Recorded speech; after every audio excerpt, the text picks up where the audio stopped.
With digital SLRs, dust often finds its way onto the sensor. When these dust spots appear in an area of continuous tone, such as blue sky, they can be very annoying.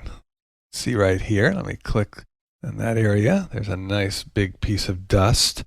Luckily, it's very easy to remove these spots with Lightroom spot removal tools. They're found over here in the tool strip. You can either click on this little icon or hit the Q key, which I'll do right now. And that opens up your options. You see right away there's two choices, heal and clone. The clone tool works like the clone tool in Photoshop, where it takes a copy of the source area and pastes it over the target area. And the healing tool also works as a similar fashion as its Photoshop counterpart. It blends the target and the source. I'm going to select the heal tool, and I'm going to put my cursor right over the spot, and I'm going to make this circle about 25% larger than the spot. I'm using my mouse wheel. You can also use the bracket keys, or over here you can change the size of the spot with the size slider. I'm going to keep my opacity at 100%. So once I have that positioned over the spot, all I do is click my mouse, and Lightroom automatically finds a source that uses to heal the area that I've selected. This now becomes a relatively fixed source. And what I mean by that is that if I copy and paste this setting to another image with another spot on it, it will not necessarily go to the right like it did here. It might go to the left. It will find the optimum source to work from. So that's why you can move this around to find a better source, but once you do that, it then becomes fixed. And when I copy and paste to another image, it becomes fixed in that spot. So let me navigate around. I think there was another spot. Oh yeah, there is another big dust spot right there. I'm just going to put my cursor over it. It's about the right size. I'm going to click. And you see, Lightroom does a very good job of finding the proper source. And there's another one here. This one might be a little more complicated because it's half in this. Yeah, so that one's, it's not doing such a good job on that one. I can pull this around, or I can delete it by hitting the delete key and starting over. Maybe if I make this a little bit smaller and just hit that area right there, I would pick one that's very hard to work with. You can see the problem here.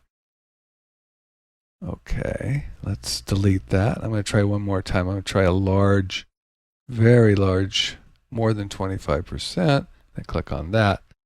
Still not working right until I move it like about there. Okay, whoops.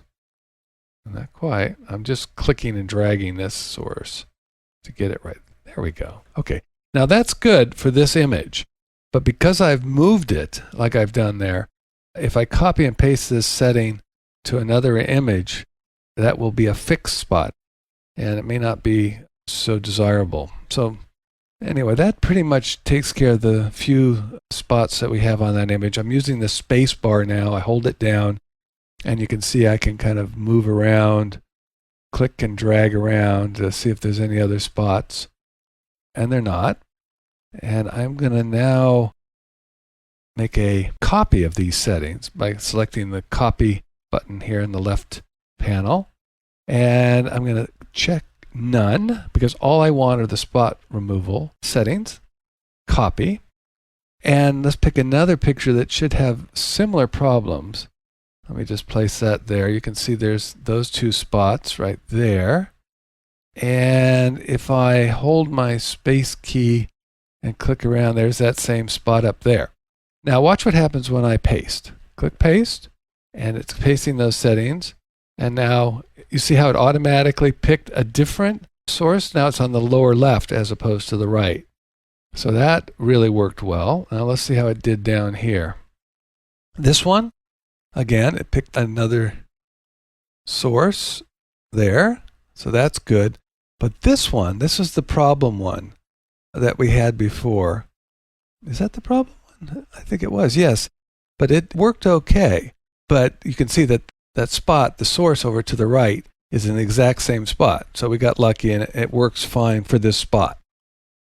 This one I didn't even see on the previous image, maybe because it was in the sky or something. But there we go. I'm going to go ahead and get rid of that as well. That didn't work very well. Let's try the delete key and make this a little bit smaller and see if that works better. Yeah, good. Now, if I want to have a better view of my image without the circles, I can go never. And now when I move my cursor around, the circles won't appear. And I can see that I've done a pretty good job of getting rid of those spots. Now, if I go over here and go always, those circles will always be there. But if you do a lot of these, and some cameras have a lot of dust, so sometimes you get so many of these circles that you actually can't even see your image very well. So you can turn off the tool right here, or simply use the H key, as I'm doing now, hiding. Okay?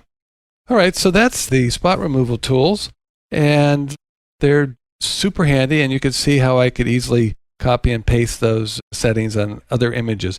Now, you may think that the dust, if it's in one frame, it'll be exactly in the same place in the next frame. It may or may not be, because dust moves around on the sensor. But sometimes, especially if you have a big obvious piece of dust, it will oftentimes sit in the same spot, and you can use this copy and paste method and easily get rid of the dust in multiple images. But do remember that it doesn't always stay in one spot, and you may have to go through individually, like I've done here, and tweak each picture.